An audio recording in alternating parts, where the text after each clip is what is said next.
Hey, welcome to Tabletop Skirmish Games. I'm Lee, and in this video we'll be unboxing the Ogre Glutton set, and we'll also take a look at the Ogor Mawtribes Warcry card pack and the Harbingers of Destruction book, and seeing how we can use this set as a Warcry Warband.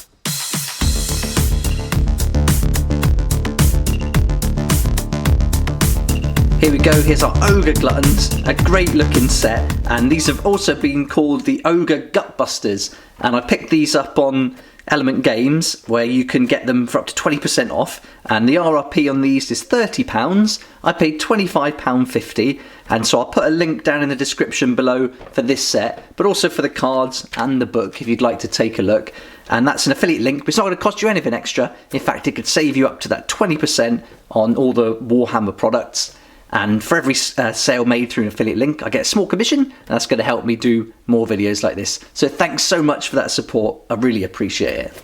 Okay, let's get on with it. So we're going to unbox the Ogre Gluttons, take a look at the sprues and see what that looks like and exactly what we get in the box. Then we'll open up the Mawtribes cards and we'll see which of the miniatures from this set we can use with the cards, and we should be able to make a warband from this. That's the plan. But I've also got the Harbingers of Destruction book, which is going to give us some more options for an Ogor Mawtribes warband, and I think that'd be interesting just to see what we can do, and maybe we can mod some of these miniatures to fit in with some extra fighters. Okay, so here's the box, and this is the newer box, but I believe these sprues have been around a while, and they did also come in another box called Ogor Gutbusters, and that was the old style packaging, but this is the newer packaging, which is nice. You get some really nice pictures. It shows you exactly what you get in the box, and you're going to end up getting 6 ogres and then these 2 little guys as well. So these little nobblers could also be used in the Warcry warband as well. But let's open this up and take a look and see what we get inside. And I think this is a great way to get a reasonable warband from using some of the Age of Sigmar sets that already exist. And for £25.50, you're getting a lot of points here, and we'll work out just how many once we get the book open. Okay, so let's open this up. And so we're getting straight in, no tray or anything, just lots of sprues. And these are going to be quite big miniatures, so we're going to get what looks like 6 nice big sprues here. Let's tip it all out and have a look. Okay, right, let's get rid of that box. And so we get our instructions. That looks to be in black and white. We've got a lot of bases here. Let's shake those out. We get our 6 big bases. These are going to be for the ogres. And then the 2 smaller ones for the nobblers. Let's pop those up there. And then sprues. We've got this square one with a few little bits on. This looks like it's going to be the belt and the banner. Let's have a look at them a bit closer, one at a time. So yeah, this looks like these are elements from the banners. That's part of the belt buckle. And these look great. That looks a bit like a... what is that? Like a gits? No? Like a squig, is it? Is that a squig? And then we get this little detail. Oh, there's a head of a nobbler there. We've snuck that one on the sprue. So this is great. So probably not going to use these banners in a warband for Warcry, but these are going to be great for objective markers and things like that once we start building those. So that's our first sprue. And then we've got another one here. Ah, here's the one with all the faces. Let's get a close up on that. So these are great. Look at the detail on these faces. They're really good. And so we've got 1, 2, 3, 4, 5 there. We've got another nobbler, little sneaky nose, and there's the body of the nobbler there. So they're not that small actually. Pretty decent size, no? And there's the hand with the trap on, which is a great piece. So that's really cool. And here we go, here's some more. These look like the parts from the nobbler. Yeah, but the detail is really great on these, really good. Oh, we got some more heads. So it looks like we've got another 1, 2, 3, 4 heads on there. So we're getting lots of variety here. For 6 models, we've already got 8 heads, which is really great. So we can really mix this up. And they're all different too. And there's the next one. So this gives you an idea of the body, how big these ogres are going to be. So they look pretty much similar, but just like mirror image, like a bit symmetrical there. Some more knobbler heads, so we're getting some extra heads too. Some great knives, look at that one, the cleaver. Some swords or machetes, a club. And it said on the website that there's going to be lots of options here for building and making different weapons and different setups. And it really looks like there's going to be. This is a repeat, so that's the same as the last one we saw. Is this a repeat too? Okay, so it looks like we're going to get 3 repeats. So all the bodies are the same. They're in the same pose. That's a bit odd. I didn't expect that. Okay, and we've got another one here with some more heads, and that one looks like that's repeating as well. So that's a repeat of the one we've already seen. And that's a repeat. Okay. So we're getting loads of stuff here, loads of heads. I don't think we don't need that many if they're all the same. But let's have a look. So we've got 3 sprues like this, 3 sprues like that, and then we've got these 2 separate ones as well. And so it looks like we're going to be arming them with lots of clubs, maces, knives, and those swords as well. But I mean, there's a lot here. If you look, there's like 12, 13, 14, 15, 16 different heads for these guys. You only get 6 ogres, but we don't have to, even though these are repeated sprues, we're not going to have to repeat them because we get these extra few faces here. So that's really good. So there we go. That's all the sprues then you get. And the book, let's have a look at that next. And here we go. Here's our instruction book. And I'm surprised the bodies are all so similar. But I think once you start customizing them, you're probably not going to notice that. And we can add some stuff onto the bases as well to mix it up. But it's showing here we've got the option to build a crusher, a bellower, the icon bearer. So I'm probably not going to do this icon bearer for a warband, but we can then make 3 other ogres. So we'll certainly be making the bellower, the crusher, and then 4 ogres with all different weapons, I imagine, from that. But I definitely want to take a look in the book and see how we can kit bash some of these and make them into some of the other characters. And then we go, there we've got our nobblers at the back. So they're nice and easy to put together. So I wonder if, because we've got the separate ones, you're going to get lots of these. You're not just going to get like 1 of each, you're going to get 3 of each. So you get a lot of nobblers included here. And there we are. So no paint guide with this either. And it's black and white, so even if they included it, you wouldn't be able to tell. But I like you've got all the variety here of arms, faces, belt buckles, loads of different weapons and attachments, even a barrel you can put on, loads of clubs. So we've certainly got variety here to make a warband. Alright, great. So now we've gone through the box, let's take a look at the card pack and see what cards are included and what cards we can use with the fighter types that come in this Ogre Glutton set. Okay, here's our card pack. Let's get these open and see what's included.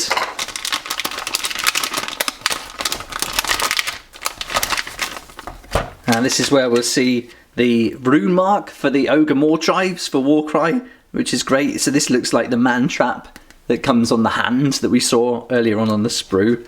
And so it looks like we're going to get our 2 duplicate cards, which we probably won't be using with the ogres here that are included because they're so high points. So we probably won't be using those, but these will come in handy for other warbands we put together. Then we get 1, 2, 3, 4, 5, 6, 7, 8 fighter type cards. And then we get our ability cards, and just like all the Warcry packs of cards or warbands, you get these ability and fighter type cards in all different languages, but we only need the English, so let's put those to the side and we'll keep that one. Okay, so here's our fighter type card, and it shows us that we can have ironguts, leadbelchers, or ogres, and it's these ogres that we've got there, the Ogor Gluttons. That's what this little set is here. So you can see you wouldn't have to buy many sets to have all the fighter types available from the card pack. So you know, these are all around a similar price, around that £30 RRP, and with 20% off for Element Games, you could certainly choose to either get another one and add to your warband to mix it up, or just go for all ironguts, all leadbelchers, or as I'm going to do, all Gutbusters. And then on the reverse of that card, we get all our abilities, and we'll go through these as we go through the fighter type cards. So let's look at the fighter type cards next, and I'll start with the lowest points, and we'll work our way up to the highest points fighter. Okay, let's start with our lowest point fighter, and that is the Nobbler, who's coming in at 45 points, and he's got a movement of 4, which is more than I would have expected for him, being a little guy, and he can take 8 wounds with a toughness 3, and he's got a short range weapon there, so he's got to be within 1 inch of the enemy to use it. He can make 3 attacks, strength 3, dealing 1 to 3 on a crit, and you can see here he's got the faction rune mark and an extra rune mark here, so even at a low point of 45 points he can actually use another ability there. So let's have a look what these abilities are,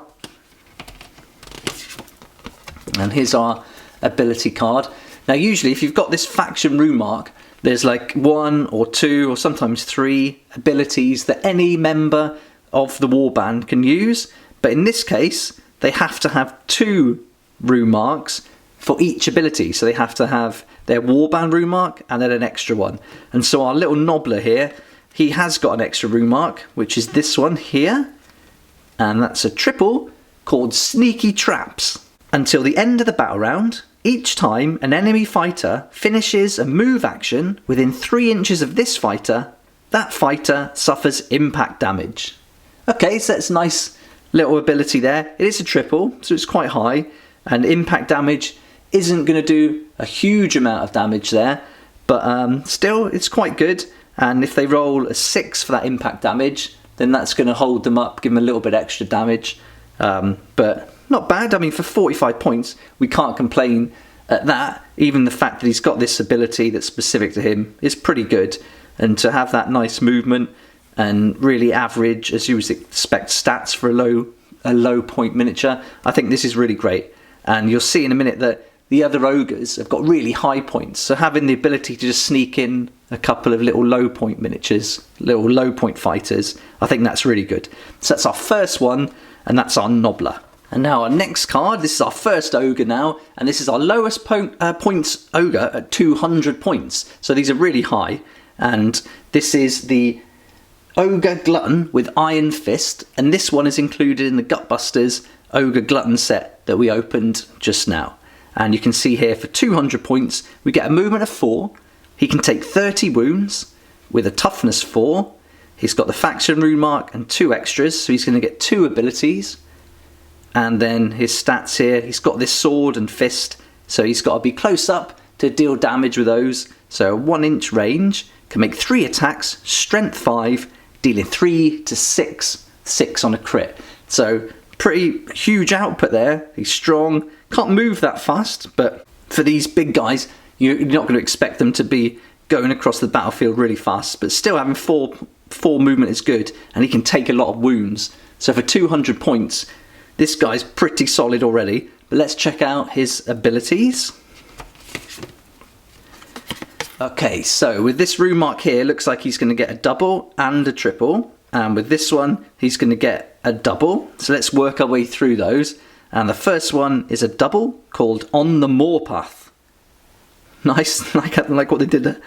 Add half the value of this ability, rounding up, to the move characteristic of this fighter for the next move action they make this activation. Okay, so you can only use it for 1 move action, and it's got to be the next one they make in their activation. So even if they use this ability at the beginning for their first move action, they couldn't use it for their second move action of that activation. And if they're rolling high, so if they're getting some 6s there or 5s, they can add 3 to the move action. So that's really good. I think if you're playing an objective game with these guys, you could get that extra movement in an early first round or second round, and then start moving them quickly towards the objectives. And then because they're tough and they've got these amount of wounds, they could really maybe hold their ground. So I like that for a double, and that's really going to add to this guy a lot actually. So that's really good. Okay, now let's look at the next double, which is a different rune mark, and that's called Iron Fist.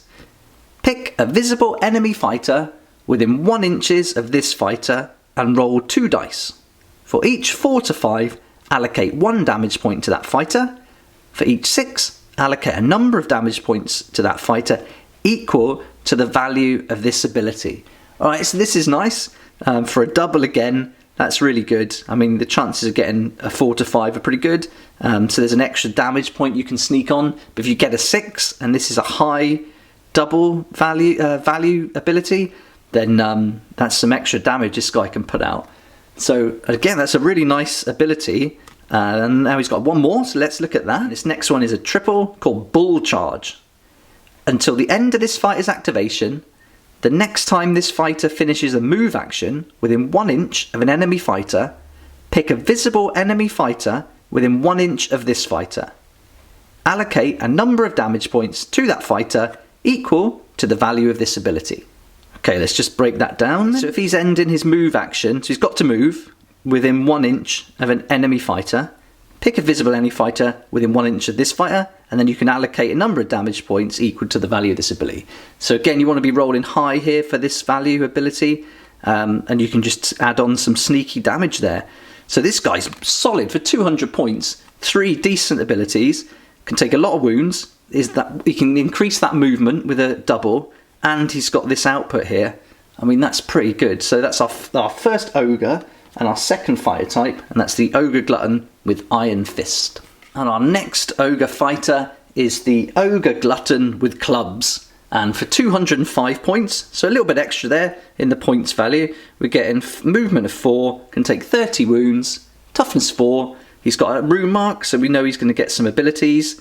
He's got to be up close and personal there, so he can make an attack within 1 inch range. He can make 4 attacks, strength 5, dealing 3 to 6 on a crit. So for an extra 5 points there on the previous ogre, you're getting pretty much the same, 1 less ability, but you get 1 extra dice to make an extra attack with there. So otherwise very similar, but you do get an extra attack. So I think for 5 points that could be worth it. But let's just confirm the abilities. And we've gone through these already, so I won't do that again, but just to recap, he gets the double on the Moor Path, which is a great name, and a triple Bull Charge. And so for that extra 5 points, he does lose the Iron Fist ability that the previous guy had. But I think for having that extra attack dice, I think that's a good trade-off.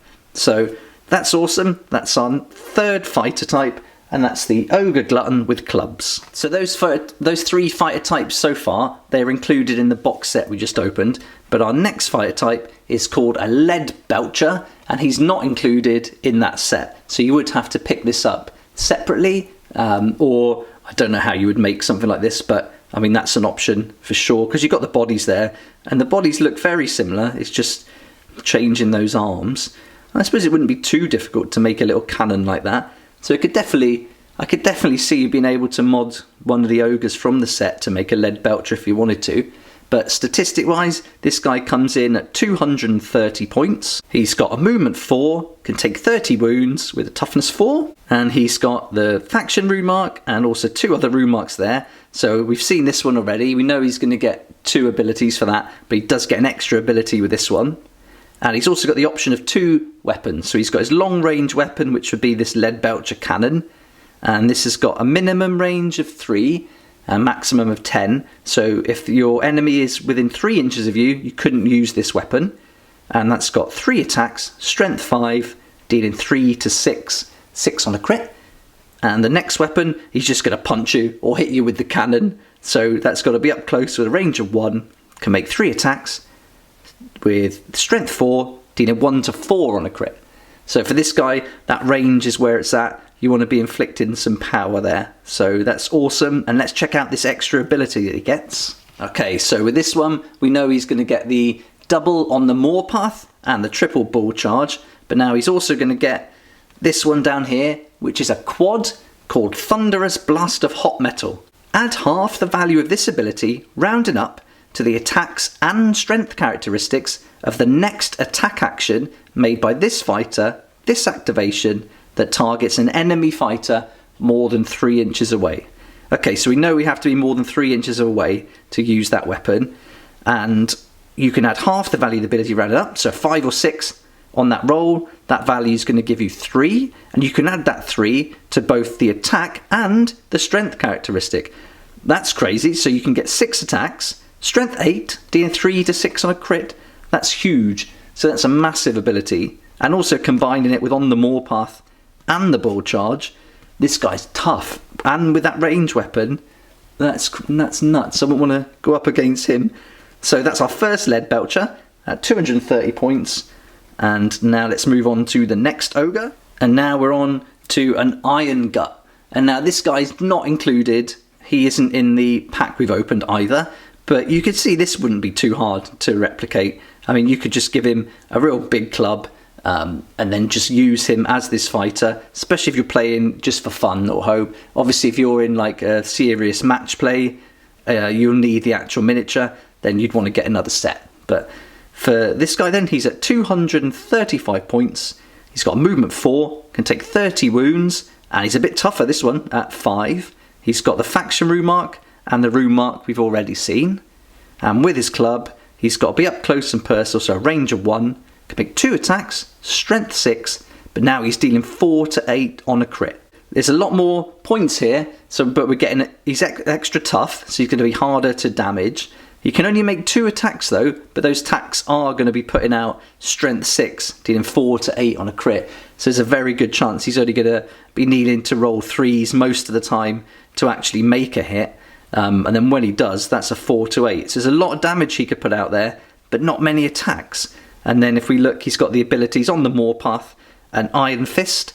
So those aren't going to increase these abilities. So he's only ever really going to be able to make 2 attacks per action. But if you can get him up close where he doesn't have to move in an activation, that's going to be 4 attacks, dealing strength 6, 4 to 8 and a crit.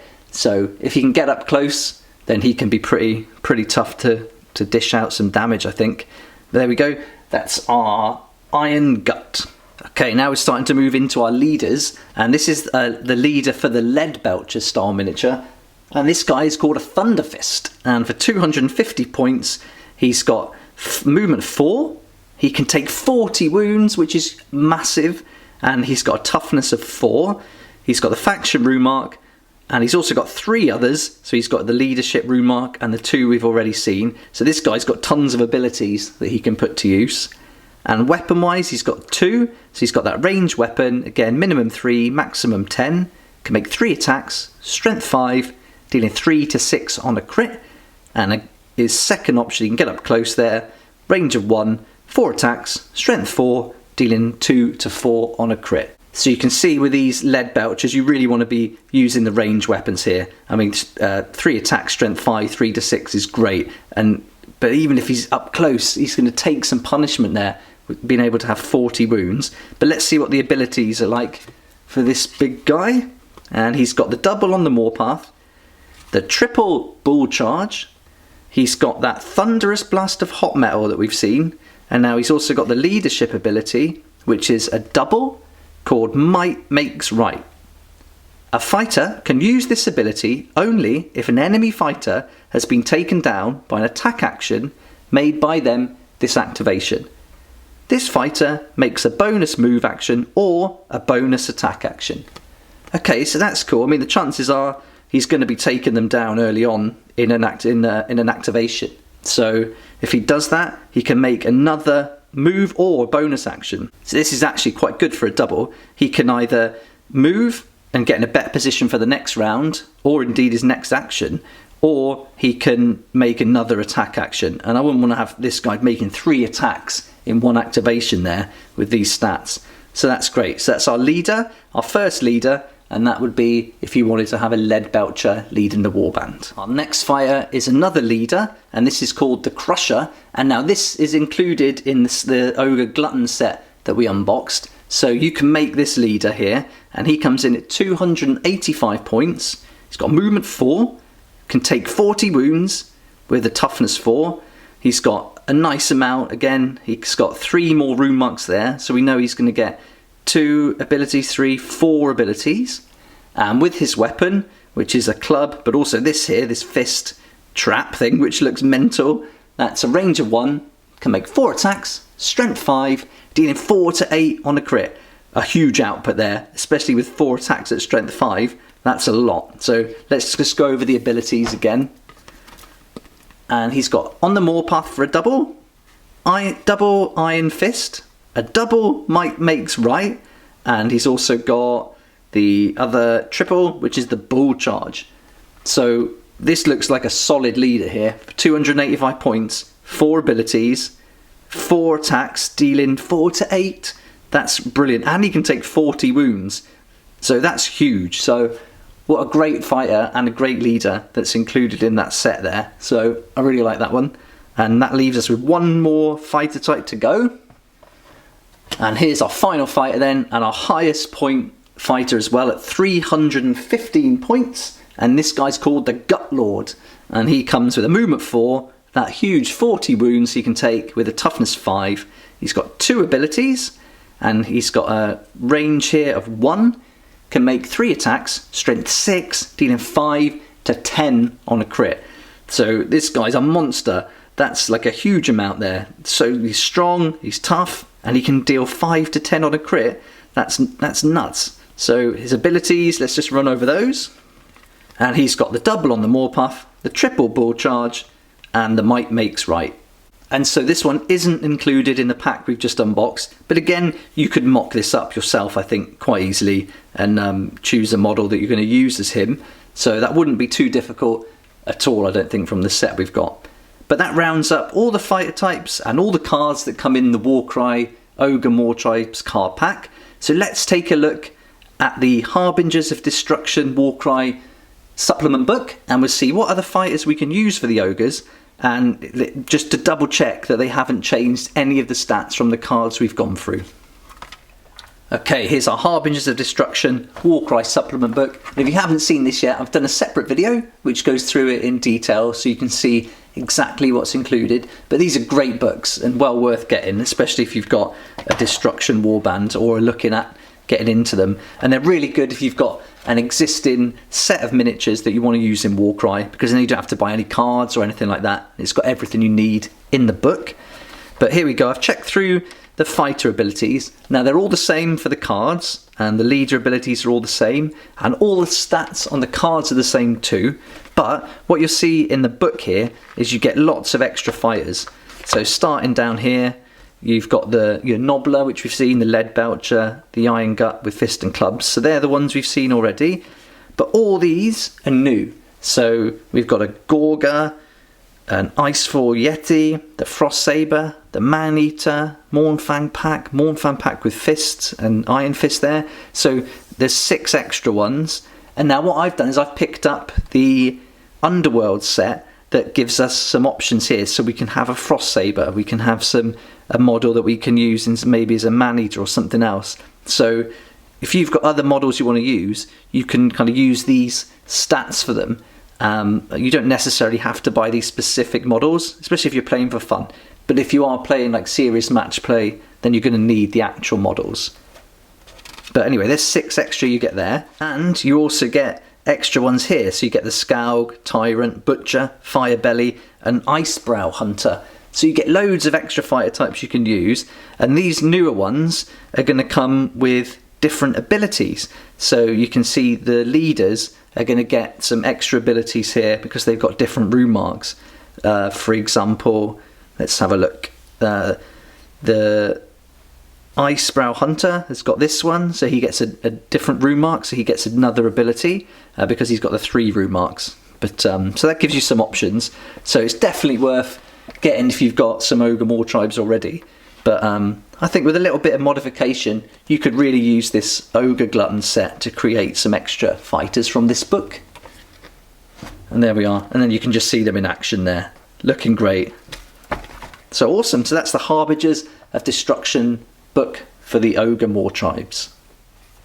So altogether we got quite a lot going on here. The card pack at £5, these with that discount at £25.50, and then the book coming in at £15 or £12 with the discount, and you're pretty much set up for a nice warband with a lot of points. So you can just play your 2 Nobblars that come with this and 3 ogres, and you're pretty close to the full 1,000 point mark for a warband. And then that gives you also flexibility to bring in 3 other ogres to expand as you start playing through the campaigns. I think one thing that does let this set down is the fact that the sprues, like 3 there are the same and 3 here are the same, and the bodies are all very similar. You get 3 identical poses, but I guess we can make up with that with the different arms and the different weapons and the different heads. The heads is good, you get lots of heads there, so we can mix it up a bit and give ourselves some variety and hopefully disguise that fact that those bodies are so similar. I may even just see if we can change some of the legs. I don't think so. I think it'd be really difficult to change those bodies, or maybe twist them a bit to give them some more movement. But hopefully with the arms and weapons, we can make it so that it doesn't stand out too much. But price-wise, I think for the price of this Glutton set, you don't even need the cards. You could just get the book. So I think it's a really good value for the amount of points you get. And overall, I'm really happy with this, and I'm glad I picked them up as a kind of something a little bit different to play against the Chaos Warbands especially. And it'd be really interesting to see how a tough warband like this, with not many players or fighters, goes up against something like Legions of Nagash or Skaven. But I think once you've got 4 or 5 fighters in this warband trying to hold objectives against a warband who can utilise the full 15, I think that's going to be quite tough for them. But we'll have to wait and see how it plays out. But I think they'll be fun to play for sure. Let me know what you think about this set and the cards and the book and everything that we've gone through in the video here. I'd love to hear your thoughts, and maybe you've already been playing the ogres, so it'd be great to hear the tactics that work for them and how they get on against some of the different warbands, especially like I said, the Skavens and Legions of Nagash. And all those links for everything we've gone through in this video will be in the description below. So I hope this video was helpful, and thanks so much for watching. Please like if you like it, subscribe for more videos like this, and don't forget to hit the notification bell to join me next time on Tabletop Skirmish Games.